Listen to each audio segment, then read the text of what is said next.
A release of 12 doves today to honor the 12 men and women who died in the Borderline Bar and Grill massacre 1 year ago today. All day, family, friends, and supporters gathered to console one another over the event that changed their lives forever. This now is a live look at the dedication of the Healing Garden at Conejo Creek Park that stands as a memorial to the victims. The tragedy in Thousand Oaks has brought that community as well as the Southland together. They want to make sure none of the people who died is forgotten. KCAL 9's Amy Johnson is live in Thousand Oaks with the ceremonies and the remembrance. Amy.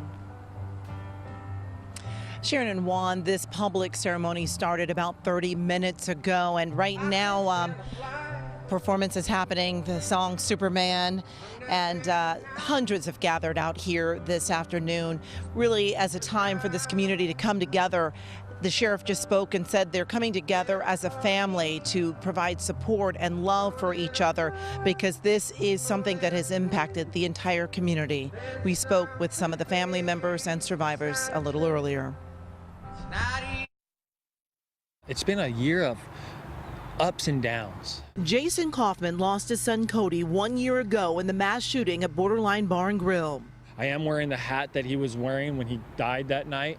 So to be able to have a little piece of him on me, it's another humbling experience.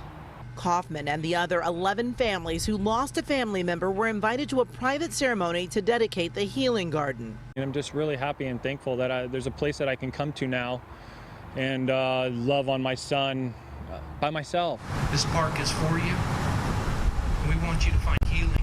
The 248 survivors were also invited for their own ceremony. I pretended like I was dead, but I wasn't dead. So I was just on the ground. I did nothing. I closed my eyes. Santo Ticum visited Borderline for the first time that fateful night. I'm so happy that I made it out, that I didn't die. He says he came today to lend support and get support. It means a lot because it's been a year that the event happened and it has changed my life. These doves are for you.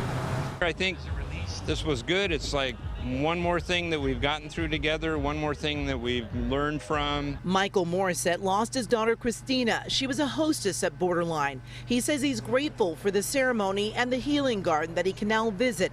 He says he appreciates how the garden honors the 12 lives lost and the 248 survivors. I like it a lot personally. I like the symbolism, you know, the 12 stones. There's a lot of 12s in there, 12 boulders here and there, and the 12 doves that were released today, and the 248 pavers. And there's a lot of symbolism in the plants and the mulch even that they used.